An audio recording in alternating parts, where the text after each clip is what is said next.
Furahia na uburudike na vipindi vya Bujumbura TV.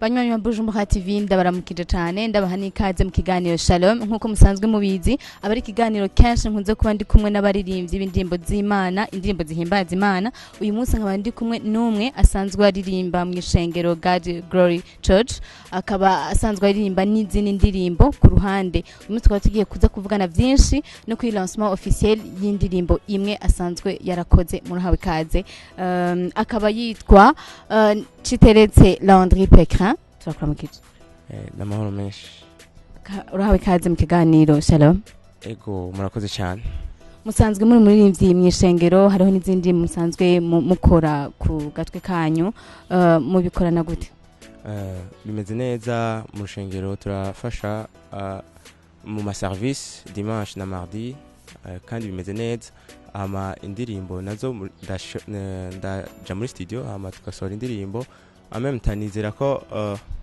ntibisohoka cyane hanze ya church canke hanze y'urushengero byose urumva tuba tuko turaserva turiko turafasha kwamamaza Imana no guhimbaza Imana donc byose ni mission imwe turasangiye mission n'urushengero donc sinovuga ngo ndi hamwe mu rushengero ahandi hanze y'urushengero ya byose ni bimwe ego impano yo kuririmba indirimbo zihimbaza Imana yatanguye ryari novuga nti impano murabizi neza ko impano uyihabwa nyene ukivuka Imana yarampaye iyo mpano gusa kubona ko ukwiye kubishira habona okay natanguye kuririmba muri 2009 ndirimba nyene bisanzwe hama mu nyuma muri 2018 niho natanguye kuja muri studio gusohora indirimbo ya mbere kamusanzwe ufite indirimbo zingahe 3 kuri uno mwanya ufite indirimbo 3 ego zose zikaba zasohotse mu mwaka wa 2018 umwaka uheze ubu duhejeje kurangiza nta album ikwiye yose murashobora gukora oya album ntirasohoka mugabo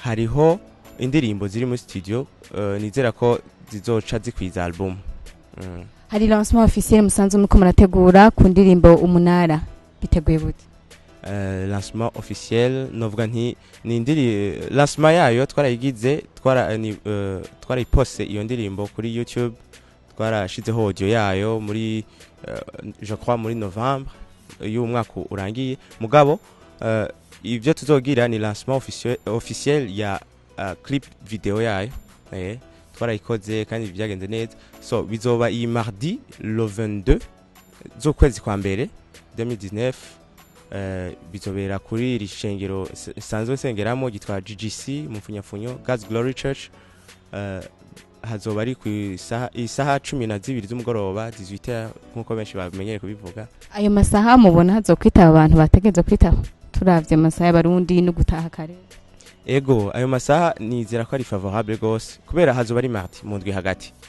benshi mu barundi n'aba fonctionnaire canke abarundi benshi bakora ku murango rero masaha yo ku mugoroba nizera ko ariho baba baruhutse baguwe neza bavuye ku kazi bagaca baza muri ivyo bihe byiza byo guhimbaza Imana nizera ko ari sawa hazoza abantu benshi vraiment umwaka uheze wa 2018 mufise indirimbo zitatu tugejeje kubiraba ni indirimbo zitari nke kandi zitari nyinshi uyu mwaka naho mwiteze gukora gute uyu mwaka hari indirimbo nyinshi zisanzwe zaragiye muri studio hariho nk'indirimbo ndwi zo sohora mu rukurikirane ruzosohoka nzobibabwira hariho n'izindi nyene nyinshi zizosohoka hama ndifuza cyane gukora amasanamu y'indirimbo zanje muri no mwaka niyumvira ko ariho nzoshira inguvu gose ku masanamu kubera sinzi ko mumaze kubibona mwebwe nk'abajournaliste nizera ko mubitahura muga abarundi bose barabizi yuko kugira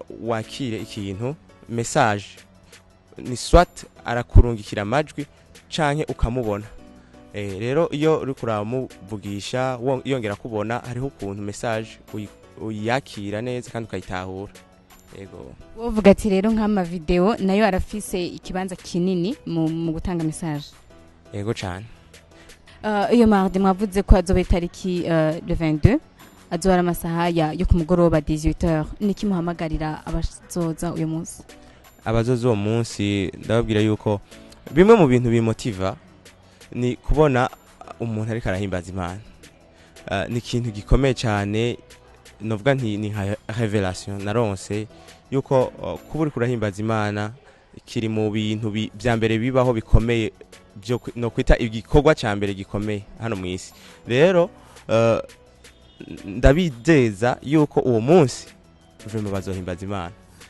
Hama muri uko guhimbaza hariho amasolution menshi umuntu ashobora kuronka biciye mu guhimbaza, kuko mu guhimbaza niho honyene ndavuga nti usurmonta ibibazo, kandi uko kutabibona nyene niko gutuma hariho ibindi ukangukira, ibyo bindi ukangukira inyishu ubunini bw'Imana. Hama uko nyene uyibonye ari nini niko no mu buzima bwawe iba nini. Cyane uyu munsi nimwe muzoririmba, nimwe muzopresenta iyo video gusa cyangwa hariho n'abandi mwatumiye kugira bazobashobore guteramisha abantu? Okay, murakoze kuri ico kibazo, ndazi benshi bari bakirindiriye. Kuri uwo munsi tuzofata umwanya wo guhimbaza, gufasha abantu guhimbaza. Ego gusa nta bandi bantu twatumiye, ariko twarabiteguye neza ku buryo umuntu wese azoba harazoryoherwa.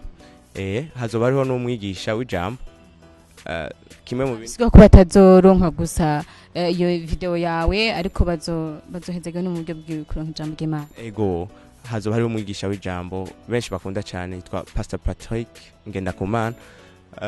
Hama tuzofashanya muri uwo mwanya wo guhimbaza Imana, twongere du project video, tuzoba dufite ama projecteur du project video abazoba bahari bazoba bayibonye ubwa mbere, niwo munsi wa mbere izo birabwe. Hama byose bimeze neza, video je ndamaze kuyibona ndabibagahantishije, vraiment video ni nziza. Kenshi umuntu yereko arategura ikintu nk'iki arakenera ubufasha ha mu buryo bufadika bw'amahera cyangwa amasengesho. Ni bande muterereza canke niki babwira abanywanyi ba Bujumbura TV kugira bashobore kuzogira ico bakoze? Pour le moment novuga nti uburyo bwose nari nkeneye Imana yarabumpaye mu buryo. Siguro uwo munsi nta kintu ushaka? Uwo munsi ikintu nipfuza cyane ni presence yanyu abanywanyi. Ikintu cyambere nshaka ni presence yanyu. Hama twariyumviriye yuko peut-être ushobora gushaka iyo video ukayitahana. Twariyumviriye yuko wazanye telefone canke flash yawe, canke tuzotegura ama CD, ushaka kuyitahana aguma yiraba, tuzoyimuha ku mafaranga atari menshi cyane, 5,000. Haba mu telefone azoyitwara ku 5,000, haba kuri flash ayitwara ku 5,000, haba ni CD tuzozikoresha tuzibahe utanze ibyo 5,000. Mugabo abo bama flash na telefone ni baza ko boza babizani. Hariho wambajije ati none iyo telefone muzo yiduhana irimwo canke flash muzo mufise flash muduhane flash, oya usabwe kuzu yizanye. Ego urakoze cyane, kandi nizere namwe abanywanyi Bujumbura mwese ko muzoba muhari. Ni kuri God Glory Church, ni kuri GGC impande ya Top 1 nimba ntihenze, nibaze benshi ko basanzwe bahazi. Mushobora gutanga adresse yumvikana? Ego nka adresse novuga nti hari ibintu bibiri nk'ama point de repère. Hariho station yitwa Top 1, hariho n'isoko ya Kotebu, ahantu hari igituro ca bus ca Kotebu.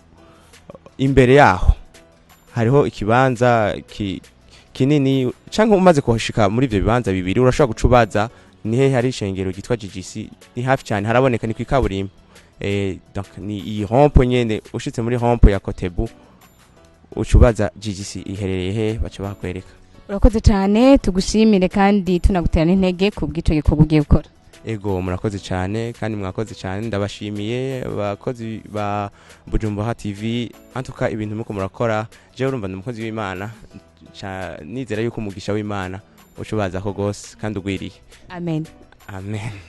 Murakoze cyane, twizere ko benshi tuzohahurira mukamwavyumvise. Kwinjira ni kubuntu? Ego kwinjira ni kubuntu. Ego mukamwumvise ko vyoroshe cyane, nukuza tugahezagirwa, hama tukanamushigikira mu kugura ayo ma CD, haba ku ma flash canke ku ma CD bivanye naho umwe wese yumva bimworoheye. Ndabashimire cyane banywanyi ba Bujumbura TV, mwari kumwe nanje Yvonne Kamariza kuri micro hamwe na Scott kuri camera. Nkaba ndabashimiye cyane, mukomeze kubana natwe mu biganiro bitandukanye, mutubwira ico mukeneye, mutubwira uko mushaka tubandanye dukora, kuko tuhari ku bwanyu. Merci. Furahia na uburudike na vipindi vya Bujumbura TV.